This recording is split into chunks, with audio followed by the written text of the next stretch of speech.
재테크의 새로운 패러다임, 톡스타 오픈. 주식, 해외 선물, 가상화폐까지 모든 투자를 한눈에. 톡스타 이용 방법이 궁금하다면 검색창에 톡스타를 검색, 톡스타 홈페이지에 접속. 회원 가입 후 원하는 스타를 선택하면 준비 끝! 언제 어디서든 원하는 정보를 무료로 상담받으세요. 생활 속의 재테크 톡스타. 지금 바로 접속하세요.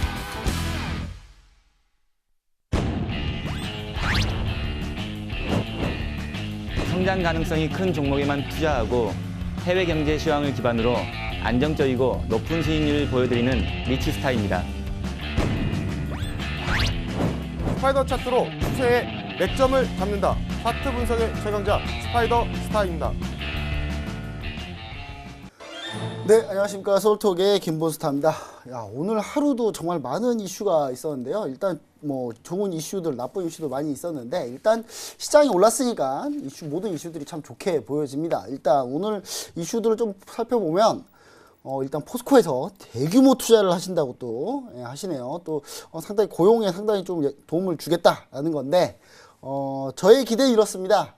10분의 1만 하자, 제발 얘기한 거. 10분의 1만이라도 제대로 좀 하자라는 부분 얘기 드리고 싶고요. 삼성전자에서 투자 발표 나온 뒤로 지금 기업들이 연쇄적으로 다 투자 발표 얘기하고 있는데 일단 이런 부분이 오늘 좀 시장에 화두가 됐습니다. 그래서 오늘 또 전기차 관련 종목들 급등하고 뭐 여러 가지 종목들 그때 제약바이오가 요즘 잘 가고 있죠. 센트리온 3인방 중에 센트리온 헬스케어, 센트리온이 잘 가고 있는데 오늘 이런 이슈들 시장 참 이슈 많은데 도대체 눈만 뜨면 이슈가 너무 많아요. 그래서 이 이슈들 중에 어떤 걸 우리가 해볼까 고민을 해서 오늘 썰톡에서 많은 내용 좋은 정보 풀어드리도록 하겠습니다. 자, 오늘 또 같이 얘기하실 분 두 분을 모셨습니다. 항상 똑같이 모셨죠. 우리 리치스타님과 스파이더스타님 모셨습니다. 반갑습니다. 안녕하세요. 그러니까 네, 안녕하세요. 먼저 스파이더스타님. 한 주 동안 뭐 어떻게 지내셨는지, 한 주 동안 또 어떻게 톡방 리딩하고 계셨는지, 뭐 그런 부분들에서 소소하게 한번 얘기 한번 해주시죠. 네, 뭐 일단은 뭐 저희 방 일단은 주식 추천주는 많이 나가지는 않았어요. 그래서 약간 좀 관망세로 좀 지켜보는 편이었고 이제 파생 쪽으로 조금 추천을 좀 드렸었는데 파생 쪽으로도. 뭐 단타 쪽으로만 좀 접근을 하고 크게 뭐 이번에 뭐 크게 추천주라든가 뭐 이쪽은 그냥 갖고 있는 종목들 저번에 방송에서 말씀드렸던 이제 ICD나 ICD. 뭐 오가닉 코스메틱 뭐 이런 종목들, 뭐 티슈즈 뭐 이런 종류도 그냥 계속 보유하면서 그냥 보고 있습니다. 네, 알겠습니다.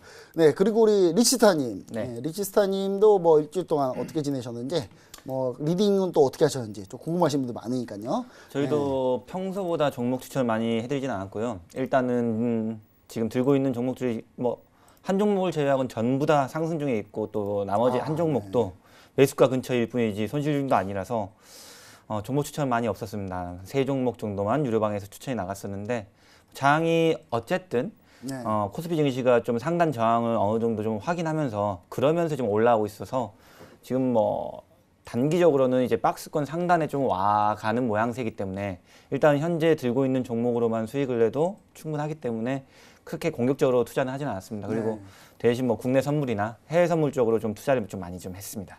네, 알겠습니다. 일단 뭐 전략 종목을 일단 가지고 있는 분들은 마음이 편하실 거예요. 오늘 또 뭐 그렇죠. 전기차 관련 우르르 급등하는데 이제 와서 쫓아가 봐야 솔직히 제가 봤을 때는 뭐 쉽지 않을 것 같고요. 예를 들어서 우리 세 분 스타들과 함께 제가 같이 하시는데 저 같은 경우도 뭐 이렇게 편해요. 이미 다 잡고 있어가지고 종목들을. 그래서 뭐 별로 종목 크게 많이 변동이 없었는데 일단은 그래도 시장 이슈들이 계속 불거지기 때문에 우리 한번 시장 이슈 한번 알아보고 넘어가도록 하겠습니다. 일단 오늘의 시장 이슈 한번 보겠습니다. 자, 오늘의 시장 이슈 한번 보여주시죠. 네.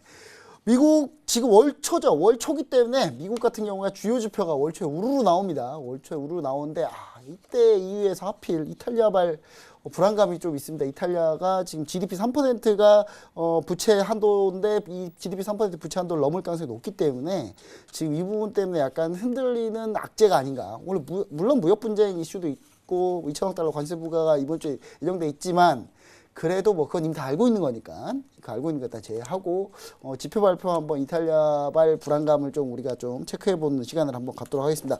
네, 먼저 우리 리치스타님. 네. 리치스타님께서 먼저 한번 스타트 끊어주시면 좋으실 것 같은데. 네. 월 초면 정말 지표 많이 나오지 않습니까? 그렇죠. 우르르 쏟아집니다. 그리고 또 지표. 이번 주가 또 많이 쏟아집니다. 네, 하필 또 이번 주가 월요일부터 딱딱딱 시작해가지고 예, 지표 밀린 일주일 미뤄진 거 없이 다 시작하고 그다음에 연준위원들이 연설도 있어요. 연준위원들 연설이 있는데 제가 제일 주목하고 있는 연설자가 로레타 메스터 로레타 주인데, 메스터. 예, 너무 대표적인 좀, 매파죠. 예, 그 이분은 사진만 봐도 딱 매파네. 그냥 너무 매파인데 나중에 한번 자료 화면 있으면 너무 그러시면 안 보여주시고. 돼요. 제가 제일 좋아하는 의원입니다. 제일 좋아하십니다. 네, 제일 저도 좋아하는- 제일 좋아합니다. 네. 제일 좋아하는데 이분 저희 그냥 메스터 딱 의원님을 그렇게 너무 이분이 또 투표권도 있기 때문에 그렇죠. 상당히 좀 비둘기파 쪽에서 봤을 때 위험한 분이다라는 네, 얘기도 그렇죠. 많이 해요.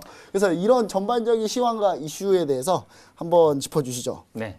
일단은 뭐 방금 전에 김본 해설위원님께서 말씀하신 것처럼 로레타 메스터 의원 같은 경우는 조금 뭐랄까 매파 중에 매파. 다른 매파들을 상매파죠. 예, 예. 다른 매파들의 우두머리급이라고 할 수도 예. 있습니다. 그래 우두머리 뭐 요즘에는 근데 대부분 금리를 인상해야 된다는 분위기가 많기 때문에 솔직히 비둘기파가 그렇게 많지는 않습니다. 그리고 솔직히 그렇게 튀진 않아요. 사실. 네, 그렇죠. 튀지도 못하고 왜냐 힘이 없죠. 예. 옛날에는 다 비둘기파였는데 예. 뭐 한 연준 의원 중에서 뭐 25명 중에서 그냥 다 비둘기, FED사까지 포함해가지고 다 비둘기였는데 점점 중도성향파로 바뀌다가 그 다음에 이제 매파. 그때도 그때 비둘기파가 한창 그렇게 많을 때도 로레타 메스터 의원 같은 경우는 그때도 매파였습니다. 근데 그때 투표권이 없었어요. 네, 그렇죠. 그때는 투표권이 없는 매파. 네. 지금은 투표권이 있는 매파.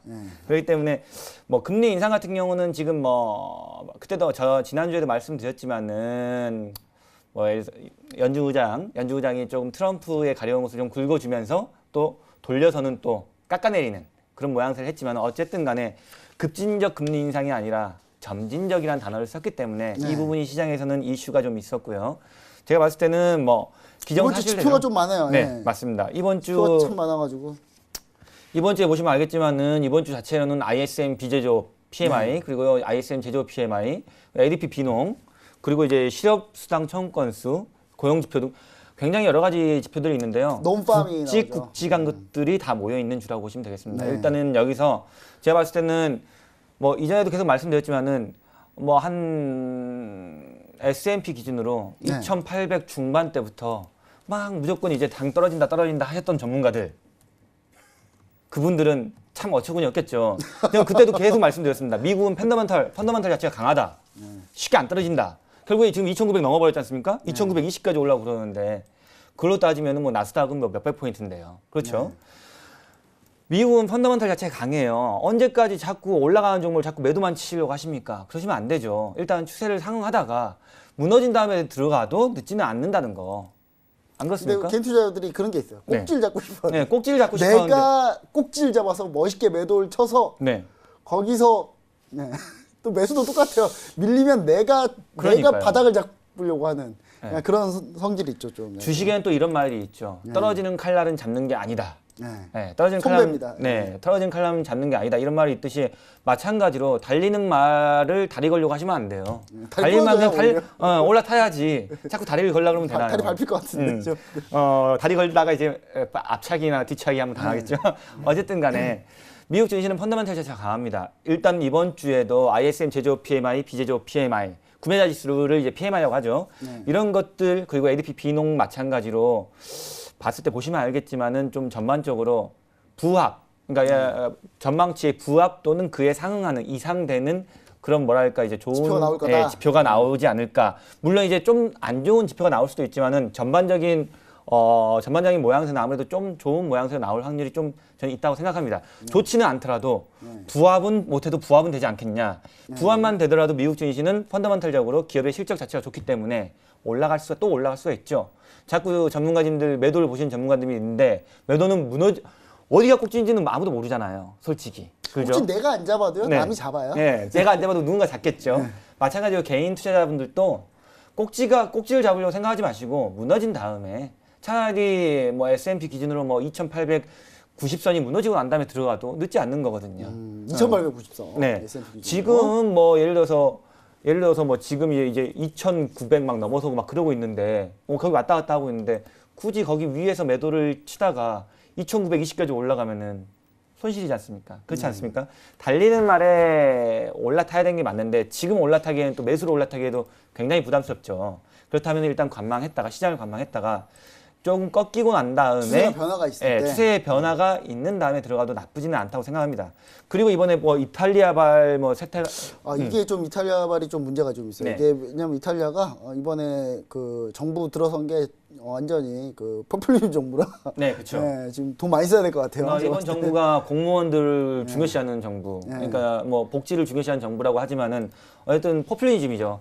제가 봤을 때는 이탈리아가 이렇게 나간다면 조금 채무에 좀 안 좋게 되겠죠. 뭐 국채도 지금 너무나 지금 안 좋은 상황이고 제가 봤을 때는 이탈리아 사태로만 끝난다면은 굳이 상관은 크게 글로벌 증시에 크게 영향을 주지는 않겠지만은 이 이탈리아 사건이 터키하고 같이 또 맞물려서 또 부각이 된다면은 좋지 않습니다. 왜냐하면 이탈리아 은행들이 터키 국채도 많이 보유하고 있거든요. 네, 많이 갖고 있어요. 네, 많이 갖고 있기 때문에 이게 만약 부각돼가지고 이슈되면 그때는 조금 조심해야 되고 이걸 부각시키지 않는다면은 이것도 마찬가지로 터키처럼 단발성 이벤트로 그냥 싹 한번 나왔다가 없어질 정도로 그렇게 나올 수도 있겠죠. 제가 봤을 때는 코스피 같은 경우는 어쨌든 간에 밴드는 조금 밴드 상단을 좀 뚫어내려고 하는 모양새는 좀 보이면서 하단은 지지가 좀 나오고 있는 모양새는 나오고 있습니다. 일단 코스피 같은 경우는 2240선을 지지를 했기 때문에 제가 봤을 때는 뭐 한 2240에서 2350까지는 밴드를 좀 설정해가지고 그 정도로 좀 이동하면서 밴드는 우상향 쪽으로 점점 올라가지 않을까라고는 보이고 있습니다. 저점을 높이면서. 네, 저점을 올라가는 높이면서. 가능성이 높다. 네, 그럴 가능성이 좀 높을 거라 생각됩니다. 네. 그럼 이건 또 어떻게 생각하세요? 만약에 그러니까 네. 미국은 지금 지표가 잘 나오고 있단 네, 말이에요. 그쵸. 근데 유럽은 만약 문제가 생긴다면 네네.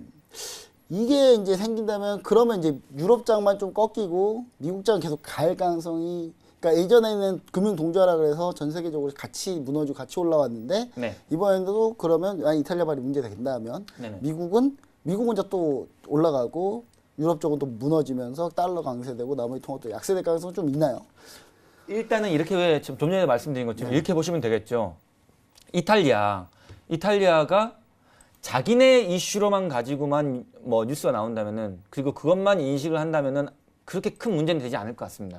단지 터키하고 같이 싸잡아가지고 이탈리아, 터키, 포르투갈 이렇게 싸잡아가지고 간다면은 그때는 조금 조심해야 되겠죠. 네, 그때는 아무래도. 미국도 좀 약간 좀 네, 그때 쉽게 미국도 올라가기 쉽지 않다. 네, 쉽게 올라가진 못하죠. 네, 근데 왜냐면- 단지 그냥 이탈리아만 문제 있다면은 크게 그 이슈만 뭐 살짝만 부각시킨다면은 세계 글로벌 증시에 미치는 영향은 그렇게 크지는 않을 거라 생각됩니다. 네, 네. 알겠습니다. 뭐 이탈리아하고 일단 미국하고는 일단 따로 가는 게 맞는데 그래도 이게 만약에 전염되고 익스포저가 많은 유럽 쪽이 좀 문제가 생기면은 전반적으로 문제가 생기면 그때는 이 미국도 좀 쉽진 않다. 뭐 이런 네, 얘기 좀 드렸고요.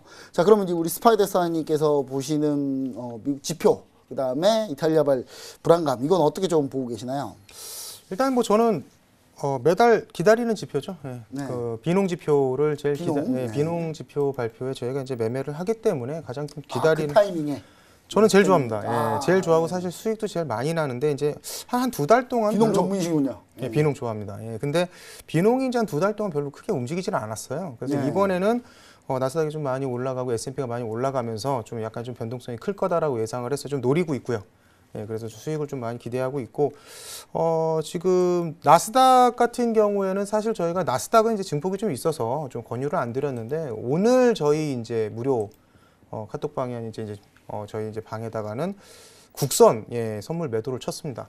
그 선물 매도. 예, 그래서 좀 한 이틀 정도 보유를 해서 가자 네. 해서 이제 매도를 쳤는데 장 종료 전에 좀 많이 올라가긴 했는데 지금 시간으로 좀 나스닥이 좀 많이 빠지고 있죠. 그래서 내일 좀 아침에 빠지고 있네요. 저희 뭐 방 회원님들께서는 좀 웃을 일이 있지 않겠나. 아침에 또 시작과 동시에 웃지 않겠나라고 좀 생각을 합니다. 그래서 좀 기대를 좀 하시면 될 것 같고 뭐 그렇습니다 지금. 네. 그리고 뭐 이탈리아나 뭐 이쪽은 뭐 이탈리아 같은 경우에는 지금 뭐 다들 아시겠지만 이탈리아가 지금 그리스 다음으로 유럽 국가 중에서 지금 GDP 지금 대비해가지고 부채가 좀 부채 비율이 많죠. 132% 정도. 그래서 두 번째로 제일 높은데 독일이나 지금 프랑스 지금 다음으로 경제 규모가 큰 나라가 이탈리아예요. 네, 이제 경제가 크니까 이게 또 문제가 그렇죠. 될 수 있다. 근데 지금 방금 말씀드렸듯이 이탈리아가 부채 비율이 크다라는 그 부분에 대해서 이제 총리 그러니까 콘테 그 법학 교수 출신이라고 네. 예, 뭐 지금 정치 잘생겼더라고요. 예, 잘생겼더라고요. 이탈리아 사람 남자들이 원래 좀 네, 부럽습니다. 잘생겼더라고요. 예, 부럽습니다. 근데 이제 어쨌든 정치 경험이 없잖아요. 네, 근데 정치 이제 신인이죠. 뭐. 예. 포퓰리즘 그 정권이 들어서면서 사실 사실 꼭두가시 같은 느낌 좀 네, 있어요. 지금 뭐 좀 약간 좀 그렇긴 한데 지금 정권 자체가 그렇게 포퓰리즘 정권이 들어오면서 문제가 되는 건 뭐냐면 이탈리아의 부채가 그렇게 많은데 지금 피려고 하는 어떤 그 정책들은 사실 이게 과연 저희가 생각했을 때 실현 가능성이 있나? 그러니까 저소득층한테 월 100만 원씩을 지급하고 그냥 포퓰리즘이죠.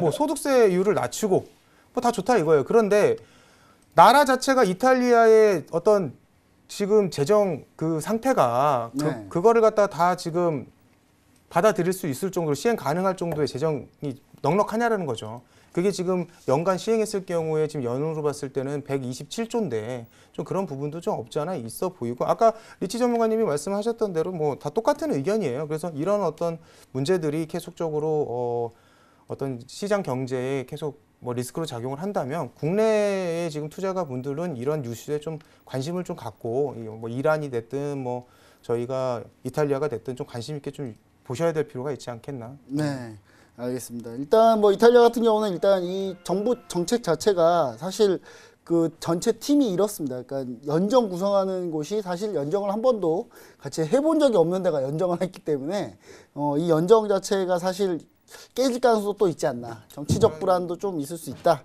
뭐 저는 약간 좀 그렇게 좀 생각을 해볼 수 있겠고요.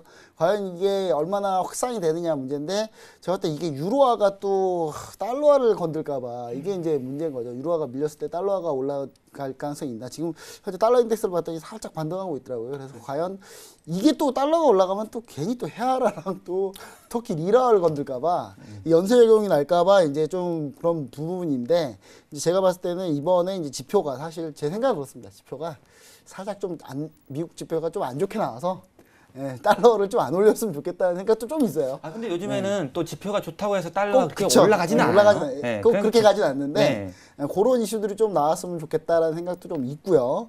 그러려면 또 중국이 또 무역 분쟁이 잘 해결됐으면 좋겠다. 뭐 이런 생각도 좀 있습니다. 좀 트럼프 대통령이 욕심 좀만 부리면 참 좋을 것 같은데 좀 제가 봤을 때는 아예 그냥 중간 선거 그냥 미리 이기게 해주면 좋을 것 같아요. 괜히 불안하게 해서 트럼프가 강하게 나오게끔 하는 그런 거가 좀 전체적으로 좀 좋지 않다고 좀 생각이 듭니다.